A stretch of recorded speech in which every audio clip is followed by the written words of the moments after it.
1466년 조선의 궁궐 창덕궁 수강전에는 희미한 달빛 아래 긴장감이 감돌았습니다. 왕세자의 첫 아들이 태어나는 순간이었으나 방 안에는 기쁨의 환호 대신 섬뜩한 침묵만이 맴돌았습니다. 갓 태어난 아기가 울지 않는 것입니다. 시간이 멈춘 듯 모두가 숨을 죽였습니다. 어이와 궁녀들의 얼굴은 창백하게 질렸고 방 안의 공기는 차가운 불안으로 가득 찼습니다. 아기가 울지 않는다는 것은 불길한 징조, 곧 죽음이거나 혹은 천형을 의미할 수도 있었기 때문입니다. 그때 하늘이 무너질 듯 놀란 할머니 정의왕후가 허겁지겁 달려왔습니다. 예종의 어머니이자 세조의 왕비였던 그녀는 노쇠했지만 강인한 의지가 엿보이는 여인이었습니다. 왕후는 떨리는 손으로 아기를 안아 올렸고 따뜻한 입김으로 어린 뺨을 어루만지며 속삭였습니다. 오, 내 귀한 손자야. 어찌하여 이리 조용한가? 울어보거라. 어서 세상에 너의 탄생을 알려야지. 할머니의 간절한 목소리와 온기, 그리고 왕실의 최고 권위가 담긴 그 품에서야 비로소 아기는 힘찬 울음을 터뜨릴 수 있었습니다.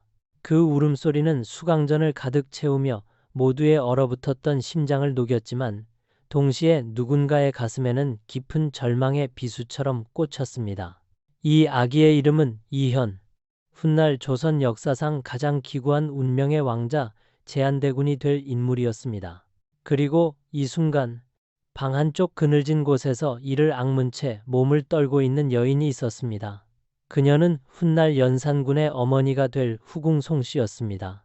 갓 태어난 아기의 생명력 넘치는 울음소리에 왜 그녀는 절망해야 했을까요? 그것은 이 아기가 바로 차기 왕위 계승자였기 때문입니다. 아버지 예종이 왕세자로 있을 때 태어난 이현은 예종이 왕위에 오르면 당연히 조선의 원자가 될 운명이었습니다. 가장 높은 하늘이 약속된 아이였습니다. 하지만 송씨에게는 이미 불타는 야망이 있었습니다. 그녀는 자신의 아들을 왕으로 만들 계획을 꾸미고 있었습니다. 그녀에게 이현의 탄생과 건강한 울음은 자신의 계획을 산산조각내는 재앙이었습니다. 저 아이가 왕이 되면 내 아들의 미래는 영원히 빛을 잃겠지. 그녀의 눈동자에는 질투와 복수심이 일렁였습니다. 그러나 이때 누가 감히 상상이나 했을까요? 이 어여하고 귀한 왕자가 훗날 조선 최고의 바보 왕자로 불리며 백성들의 조롱거리가 될 줄을. 더욱 놀라운 것은 그가 단순한 바보가 아니라 궁중의 피바람 속에서 살아남기 위해 가장 기묘하고 완벽한 연기를 펼친 미스터리한 인물이 될 것이라는 사실입니다. 과연 제한대군은 정말 타고난 바보였을까요? 아니면 생존을 위해 모든 것을 버린 비극적인 운명의 천재였을까요? 그의 운명은 예종이 왕위에 오르면서 1차적인 절정을 맞이합니다. 1468년 마침내 예종이 즉위했습니다. 2살의 이현은 당연히 원자로 책봉되었습니다. 모든 것이 순조로워 보였습니다. 그는 왕위 계승 서열 1순위였고 왕실의 모든 총애와 기대를 한 몸에 받았습니다. 미래의 왕으로서 그의 앞날은 황금빛으로 가득한 듯했습니다. 하지만 운명의 장난은 너무나 잔혹하고 예측 불가능했습니다. 행복한 예언이 비극으로 바뀌는 데는 단 1년밖에 걸리지 않았습니다. 예종이 즉위한 지 불과 1년 만인 1469년 11월 젊은 왕 예종이 갑작스럽게 세상을 떠난 것입니다. 청천벽력과도 같은 사건이었습니다. 당시 제한대군은 겨우 4살에 불과했습니다. 비록 어렸지만 왕위 계승 서열 1순위는 논란의 여지 없이 원자였습니다. 모두가 어린 원자의 보위를 예상했습니다. 그런데 이때 조선 왕실을 뒤흔드는 놀라운 일이 벌어집니다. 할머니 정의왕후가 다시 나섰습니다. 하지만 이번에는 손자를 감싸 안는 온기가 아니었습니다. 그녀는 단호한 목소리로 신하들에게 선언했습니다. 원자는 너무 어리다. 보위에 오르기에는 아직 미숙하니 왕실의 안정과 국가의 미래를 위해 숙고해야 한다. 그리고 그녀는 13세의 자을산군을 후계자로 지명했습니다. 자을산군은 예종의 형인 의경세자의 아들, 즉 제한대군의 사촌 형이었습니다. 이 순간 4살 제한대군의 운명은 완전히 그리고 영원히 바뀌었습니다. 미래의 왕, 조선의 원자에서 한순간에 왕좌와 영원히 멀어진 대군으로 격화된 것입니다. 이현은 왕의 아들의 지위를 잃고 왕의 조카의 위치로 내려앉았습니다. 그의 사촌형 자을산군이 성종으로 즉위하면서 제한대군은 권력의 중심에서 밀려나 비운의 왕자라는 그림자를 안고 살아가게 됩니다. 그의 눈에 보였던 황금빛 미래는 이제 궁궐 깊숙한 곳으로 숨어드는 차가운 그림자가 되었습니다. 과연 정의왕후는 정말 나이가 어리다는 이유만으로 정통 계승자를 밀어낸 것일까요? 아니면 그 배경에는 조선을 뒤흔들고 있던 무시무시한 권력 다툼과 생존을 위한 또 다른 궁중의 비밀이 숨겨져 있었던 것일까요? 4살의 어린 왕자 이현이 왕좌를 잃고 대군으로 격화된 것은 단순한 우연이나 나이가 어리다는 이유 때문만은 아니었습니다. 그 배경에는 조선 궁궐을 집어삼킬 듯 맹렬했던 권력의 칼날이 숨겨져 있었습니다. 당시 조선은 피도 눈물도 없는 권력 투쟁의 소용돌이 속에 있었습니다. 특히 한명회를 비롯한 훈구파 대신들은 세조대부터 막강한 영향력을 행사하며 왕실을 좌지우지하고 있었습니다. 이들은 피로 얼룩진 공적을 바탕으로 스스로를 국가의 기둥이라 자처하며 왕권마저도 자신들의 뜻대로 움직이려 했습니다. 그리고 왕위에 오른 자을산군, 즉 성종은 바로 그 권력의 중심 인물이었던 한명회의 사위였습니다.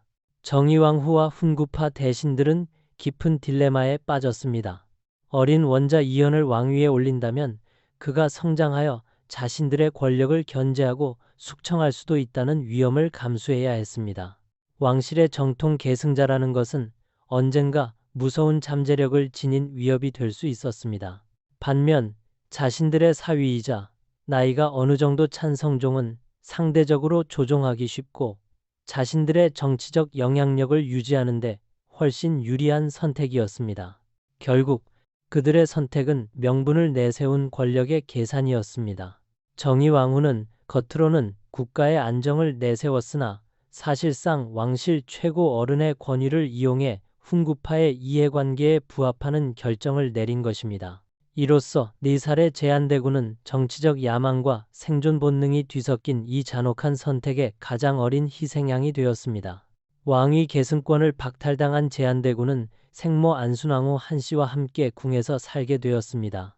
하지만 실제로 그를 키우고 그의 가장 내밀한 면모를 알게 된 사람은 따로 있었습니다. 바로 그의 유모 금물이라는 여인이었습니다. 제한대군이 태어났을 때 그는 차기 왕위가 보장된 예비군주였습니다. 정의대비는 왕실의 체면과 미래의 왕을 양육할 최고의 인재를 찾기 위해 온갖 노력을 기울였고 그 결과 세종의 사위인 윤사로가 특별히 추천한 유모 금물이 선택되었습니다. 유모 금물은 제한대군에게 단순한 양육자를 넘어선 제2의 어머니였습니다. 그녀는 대군의 성품과 기질, 그리고 궁중의 냉혹한 현실 속에서 그가 느끼는 불안과 고독을 누구보다 가까이에서 지켜보며 헤아려 준 사람이었습니다. 하지만 이 유모의 존재는 훗날 제한대군의 기이한 행동과 생존 전략에 엄청난 영향을 미치게 됩니다. 어쩌면 그녀는 어린 대군에게 살아남으려면 네가 가진 모든 빛을 숨겨야 한다는 무서운 교훈을 가르쳐 주었을지도 모릅니다. 1470년 5살이 된 제한대군은 정식으로 제한대군에 봉해졌습니다. 봉작을 받기에는 꽤 이른 나이였으나 이는 정통 계승자를 밀어낸 것에 대한 왕실의 일종의 보상이자 직계 왕족을 예우한다는 명분을 내세운 성종의 정치적 배려이기도 했습니다. 이 배려는 겉으로는 온화했으나 속으로는 왕좌의 위협을 제거하고 죄책감을 덜어내려는 복잡한 심리가 담겨 있었을 것입니다. 시간은 고요히 흘렀지만 제한대군의 가슴 속에 숨겨진 상처와 불안은 점점 더 깊어졌습니다. 그가 12세가 되었을 때 드디어 그의 비정상적인 인생의 첫 번째 사건이 터집니다. 사도시정 김수말의 딸과 혼인을 하게 된 것입니다. 당시 궁중 관례에 따라 제한대군은 부인 김씨와 함께 궁궐 밖으로 나가 한양 동부 성균관 근처에 살림을 차렸습니다. 왕족으로서 새로운 삶을 시작하는 순간이었습니다. 이제 그는 왕좌를 향한 미련을 버리고 평범한 왕족으로서 가정을 이루고 후사를 낳아 평안히 사는 길을 걸어야 했습니다. 하지만 이때부터 제한대군의 기이하고 충격적인 행동들이 세간에 퍼져나가기 시작했습니다. 그의 부인 김씨는 절름발이에 간질까지 앓는 병약한 여인이었습니다. 정상적인 삶을 영위하기 어려울 만큼 육체적으로 고통받는 여인이었죠. 그런데 제한대군은 이런 부인을 바라보며 모두가 경악할 만한 말을 서슴없이 내뱉었다고 합니다. 부인은 더러워서 가까이 할 수 없다. 그는 심지어 부인과 마주 앉는 것조차 극도로 꺼렸습니다. 이것을 과연 정상적인 부부 생활이라고 할 수 있을까요? 그의 행동은 이미 일반적인 상식의 범주를 벗어나 있었습니다. 더욱 놀라운 것은 제한대군이 남녀 관계에 대해 전혀 무지했다는 점이었습니다. 당시 성현이 쓴 용제총화라는 책에는 세계 무관심에 유명해진 남자 3명이 등장하는데 그 첫 번째 인물이 바로 제한대군이었습니다. 이들은 모두 남녀의 도리를 모르는 바보 중에 상바보로 취급되며 당시 한양의 호사가들의 입방아에 올랐습니다. 그의 무지함은 조선 왕실에서는 도저히 상상할 수 없는 충격적인 스캔들이었습니다. 정말로 제한대군은 남녀 관계의 본능조차 모르는 순수한 바보였을까요? 아니면 궁궐의 피바람 속에서 자신이 살아남기 위해 혹은 왕위 계승권 박탈이라는 비극적 운명 속에서 스스로를 지키기 위해 가장 순진한 바보라는 탈을 완벽하게 뒤집어 쓴 것은 아닐까요? 상황은 점점 더 심각해져만 갔습니다. 제한대군의 생모인 안순왕후는 며느리 김씨가 정신이 혼미하다는 이유를 들어 아들과 이혼시킬 것을 성종에게 청했습니다. 며느리 김씨의 외조부 유수가 억울함을 호소하며 반박했지만 소용이 없었습니다. 결국 제한대군은 14세의 어린 나이에 첫 번째 이혼이라는 씻을 수 없는 기록을 남기게 됩니다. 그의 불행하고 기묘한 인생은 이제 막 시작된 것에 불과했습니다. 첫 번째 이혼 후 14세의 제한대군은 잠시 고독과 비난의 시기를 보냈습니다. 하지만 왕족으로서 후사를 잇는 것은 선택이 아닌 의무였기에 그의 재혼은 서둘러 추진되었습니다. 이번에는 박중선의 딸과 재혼했습니다. 박중선은 훗날 중종반정을 주도하게 될 박원종의 아버지이자 성종의 친형인 월산대군의 장인이기도 한 당시 조정에서 막강한 영향력을 행사하던 인물이었습니다. 왕실은 이 강력한 외척 가문과의 혼인을 통해 제한대군의 불안정한 위치를 보강하고 그가 제대로 된 가정을 이루기를 바랐습니다. 모두가 이번에는 제한대군이 제대로 된 혼인 생활을 할 수 있을 것이라 기대했습니다. 하지만 왕자의 기묘한 인생은 결코 평범하게 흘러가지 않았습니다. 결혼한 지 얼마 지나지 않아 또다시 조선을 발칵 뒤집는 기막히고 충격적인 사건이 터졌습니다. 제한대군이 갑자기 두 번째 부인 박씨를 고발하며 이혼을 요구한 것입니다. 그가 내세운 이혼 사유는 가히 충격적이었습니다. 그는 부인 박씨가 여종들과 동침했다며 당시로서는 상상조차 알 수 없는 동성애 스캔들을 주장했습니다. 이는 유교 사회인 조선에서 왕족의 부인에게 씌울 수 있는 가장 치명적이고 모욕적인 주장이었습니다. 왕실과 조정은 발칵 뒤집혔습니다. 성종은 당장 사건을 조사하도록 명했습니다. 만약 왕족의 부인이 이런 파렴치한 행동을 저질렀다면 왕실의 권위는 땅에 떨어질 것이기 때문이었습니다. 다행히 조사가 진행되면서 부인 박씨의 억울함이 밝혀졌습니다. 사실은 박씨를 모시던 여종들이 박씨를 능욕하려 했던 것으로 드러났습니다. 진실이 밝혀지자 박씨는 누명을 벗었지만 관련 여종들은 처벌받는 선에서 사건은 마무리되었습니다. 그러나 이 충격적인 사건은 제한대군이 얼마나 비정상적인 정신 상태를 가지고 있는지 혹은 그의 주변 환경이 얼마나 기이하게 돌아가고 있는지를 세상에 여실히 보여주었습니다. 사람들은 수군거렸습니다.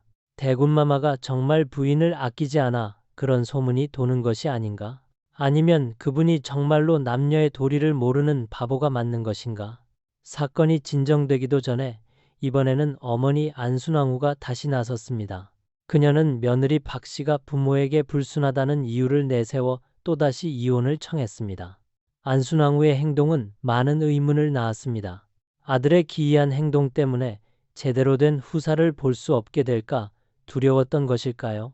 아니면 훈구파의 압박 속에서 왕실의 체면을 지키기 위한 고육지책이었을까요? 결국 성종은 안순왕후의 청을 받아들여 제한대군과 박씨를 두 번째로 이혼시켰습니다. 연이은 두 번의 이혼. 왕족으로서 이런 불명예스러운 기록을 남긴 것은 제한대군이 유일무이했을 것입니다. 그는 또다시 세상의 손가락질과 조롱의 대상이 되었습니다. 그런데 이때 아무도 예상하지 못한 놀라운 반전이 일어났습니다. 연이은 이혼과 세간의 조롱 속에 지쳐가던 17세의 제한대군이 갑자기 성종에게 첫 번째 부인 김씨와의 재결합을 간절히 원한다고 요청한 것입니다.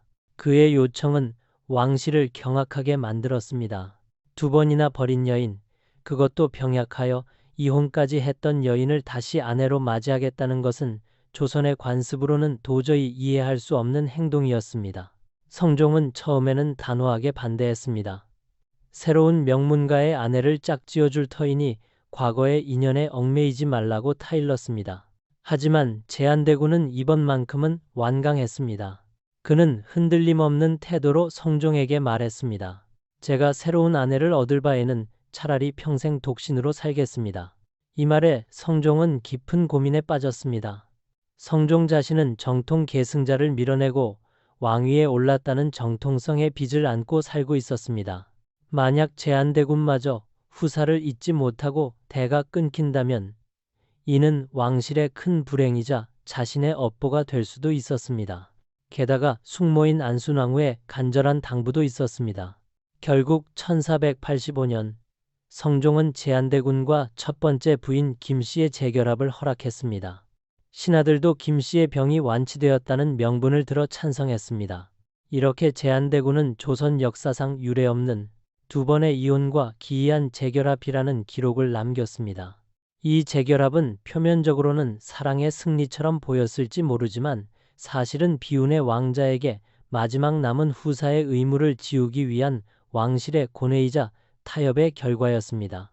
그러나 제한대군의 기이한 행동은 여기서 끝이 아니었습니다. 1498년 어머니 안순왕후가 세상을 떠나자 제한대군은 또다시 모두를 놀라게 하는 결정을 내립니다. 그는 평생 홀로 거처하며 여색을 가까이 하지 않겠다고 세상에 선언했습니다. 조선시대의 왕족이 후사를 두지 않고 독신을 자처하는 것은 왕실의 뿌리를 끊는 것이나 마찬가지인 상상조차 할 수 없는 일이었습니다. 이후 연산군은 4차례나 음유를 아는 여인을 궁중으로 데려와 제한대군에게 내렸지만 그는 번번이 모두를 거절했습니다. 과연 제한대군은 정말로 남녀의 이치를 모르는 순진한 바보였을까요? 아니면 왕좌를 향한 희미한 가능성마저 완전히 포기하고 그저 살아남기 위해 인간으로서의 가장 기본적인 본능마저도 거부하는 연기를 펼친 것은 아닐까요? 그의 삶은 점점 더 깊은 미스터리로 빠져들고 있었습니다.